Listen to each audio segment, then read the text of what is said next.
Hello students, welcome again RKGC NET classes. So last video में क्या किया था, कॉन्ट्रैक्ट ऑफ बेलमेंट जो मैंने अच्छे से क्लियर किया था। एक बार और बता देती हूँ, एग्जाम्पल के थ्रू समझाया था आपको कि जो मिस्टर ए है एंड मिस्टर बी है, तो मिस्टर ए एंड बी यहाँ पे टू पार्टीज़ है। मिस्टर ए के पास अपनी क्या है, मशीन है जो बिज़नेस में यूज़ करते हैं, बट यहाँ पे जो मिस्टर बी है ये भी अपनी बिज़नेस में यूज़ करना चाहते हैं इस मशीन को। तो ये मिस्टर ए के पास में जाते हैं और कहते हैं कि मुझे आपकी मशीन चाहिए फॉर 3 मंथ्स के लिए। तो यहाँ पे क्या है कि इनके बीच में क्या है, कॉन्ट्रैक्ट होगा और 3 मंथ्स का होगा। एंड यहाँ पे कहा है कि मिस्टर बी जब उनका जब वर्क कंप्लीट हो जाएगा तो वो क्या करेंगे कि उनकी जो मिस्टर ए की जो मशीन है वो वापस रिटर्न कर देंगे किसको, मिस्टर ए को। एंड अगर मिस्टर ए अपनी मशीन नहीं लेना चाहते हैं, वो कहते हैं कि मिस्टर सी को यहाँ पे क्या करो, ये मशीन डाइवर्ट कर दो। तो यहाँ पे जो मिस्टर सी है उनको क्या कर दिया जाता है, यहाँ पे मशीन डिलीवर कर दी जाती है, वो भी मिस्टर बी के द्वारा। तो ये होता है आपका कॉन्ट्रैक्ट ऑफ बेलमेंट, जो मैंने लास्ट वीडियो में नोट्स प्रोवाइड करवाए हैं। सो प्लीज़ आप उनको पहले देखें, फिर बाद में ये लेक्चर देखना कि अच्छे से क्लियर होगा। राइट्स ऑफ बेलर मतलब यहाँ पे निक्षेपकर्ता के अधिकार देख लेते हैं। यहाँ पे राइट्स कौन कौन से होते हैं यहाँ पे बेलर के। So first of all to demand return of goods, मतलब यहाँ पे कहा गया है कि माल की वापसी की मांग। तो मैंने एग्जाम्पल के थ्रू समझाया था कि मिस्टर ए है जो मिस्टर बी को क्या करते हैं, अपनी मशीन देते हैं। तो यहाँ पे क्या कर सकते हैं, मिस्टर ए कौन है, बेलर है यहाँ पे, और मिस्टर ए यहाँ पे उनका राइट है कि वो अपनी जो मशीनरी है तो उसके वापस करने की मांग करे या डिमांड करे। तो ये फर्स्ट राइट किसका है, मिस्टर ए का है, या कह सकते हैं कि बेलर का है, to demand return of goods. तो आई होप कि आपको क्लियर हो रहा होगा। एंड यहाँ पे जो सेक्शन है वो 159 है। नेक्स्ट देख लेते हैं, to claim compensation for unauthorised retention of goods, section 180। मतलब यहाँ पे जब अनअधिकृत माल के लिए प्रतिफल यहाँ पे ले सकते हैं कौन, मिस्टर ए। तो वो कहते हैं कि अगर आपने अनऑथराइज्ड रूप से इसको रखा हुआ है तो आप मुझे इसको कंपनसेट करें, मुझे इसकी क्षतिपूर्ति दें। तो इस तरीके से मिस्टर ए का राइट है कि वो क्षतिपूर्ति ले सकते हैं सेक्शन 180 के थ्रू। Next is to claim compensation for unauthorised use for goods, मतलब यहाँ पे कहा गया है कि माल के अनधिकृत उपयोग के लिए मुआवजे का दावा करना। तो यहाँ पे जो कंपनसेशन के लिए भी यहाँ पे भी बोला गया है कि अगर मान लो कि मोर टाइम 3 मंथ्स के लिए था लेकिन उन्होंने 5 मंथ्स के लिए यूज़ किया है, तो जो मिस्टर ए को जो लॉस हुआ है बिजनेस में, तो वो क्या है, कंपनसेट करेगा कौन, मिस्टर बी। एंड यहाँ पे है right to claim damage in case of negligence, मतलब यहाँ पे मिस्टर बी ने क्या किया, मशीनरी तो ले गए मिस्टर ए की, बट यहाँ पे उसका मशीनरी का सही से जो कॉस्ट आई थी या फिर मान लो उसमें जो डेप्रिसिएशन आया था, तो उसका क्या है यहाँ पे बिल्कुल मतलब ध्यान नहीं दिया गया था मशीनरी के ऊपर। तो यहाँ पे मशीनरी में जो भी प्रॉब्लम्स आ रही थी, तो यहाँ पे क्या है कि जो नुकसान हुआ है मिस्टर ए को, तो वो क्या है, यहाँ पे क्या कर सकते हैं, मिस्टर ए यहाँ पे दावा कर सकते हैं, यहाँ पे उनका राइट है, वो क्लेम कर सकते हैं कि इन्होंने मेरी मशीन को ख़राब करके दी है, सो दैट इतना अमाउंट बनता है।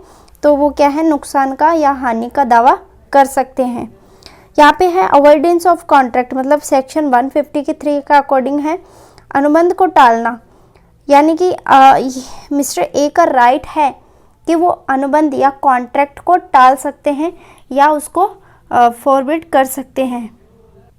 Next is right of belly, मतलब यहाँ पे जो निक्षेप ग्रहीता है तो उसके अधिकार देख लेते हैं। तो मिस्टर बी कौन है, यहाँ पे बेली है, तो वो क्लेम कर सकते हैं, क्लेम रिमर्समेंट ऑफ एक्सपेंसेस, मतलब यहाँ पे मिस्टर बी तो मशीन ले गए लेकिन उसके अंदर जो खर्चा हुआ है तो उसका जो एक्सपेंसेस हुआ है, खर्चा कॉस्ट आई है खर्चा करने पर, तो यहाँ पे क्या कर सकते हैं, मिस्टर बी यहाँ पे दावा कर सकते हैं कि हमने इस पे इतना खर्चा किया है, मतलब रिपेयर करा है, तो यहाँ पे क्या कर सकते हैं, मिस्टर बी यहाँ पे क्लेम कर सकते हैं किसके खिलाफ, मिस्टर ए के खिलाफ।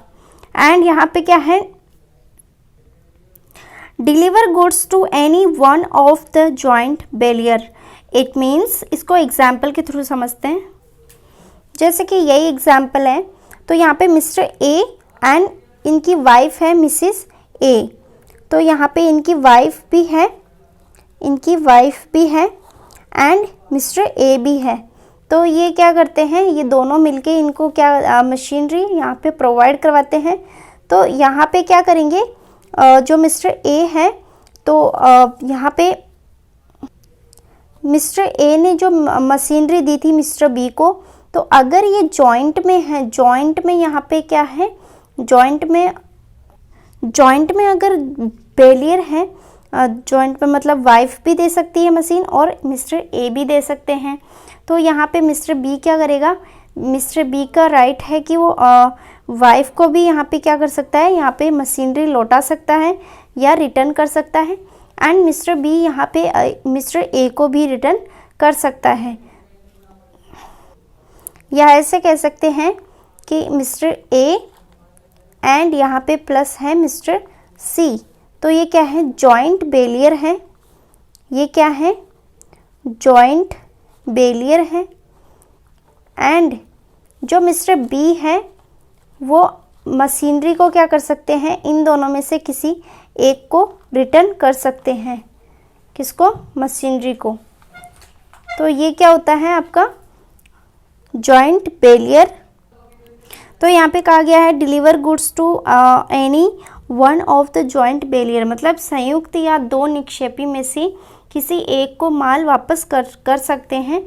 ये क्या है, बेली का राइट है, मतलब यहाँ पे बी का क्या है, राइट है।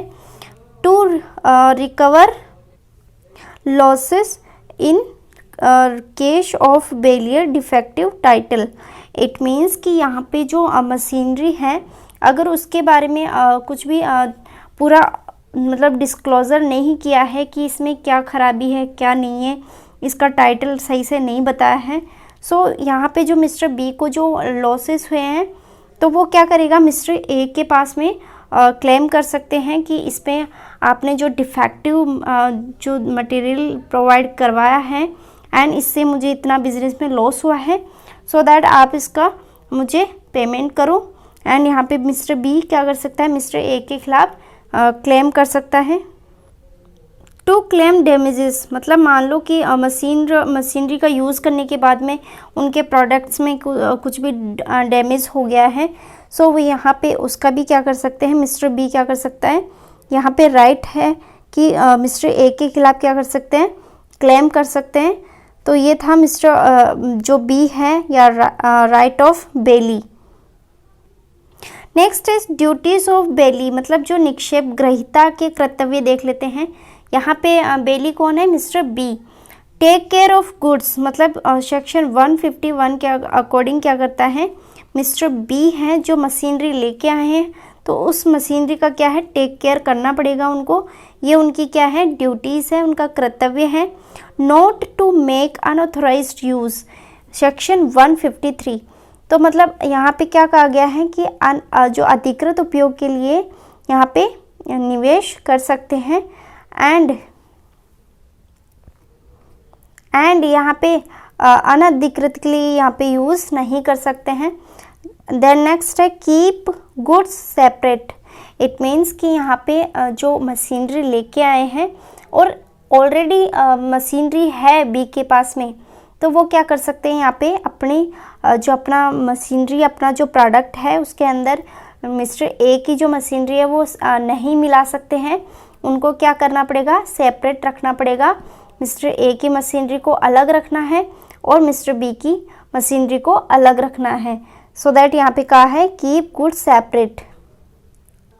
सो नेक्स्ट है रिटर्न ऑफ गुड्स, मतलब यहाँ पे क्या कहा है कि अगर मिस्टर बी ने यहाँ पे मतलब मशीनरी लेके आए हैं तो उनका ड्यूटीज़ है कि उसको जो मशीनरी है उसको रिटर्न करे, या तो मिस्टर ए को करे, या मिस्टर ए अपने पास में नहीं करवाना चाहता है रिटर्न ऑफ मशीनरी का, तो यहाँ पे क्या करता है, वो किसी थर्ड पार्टी का नाम लेता है।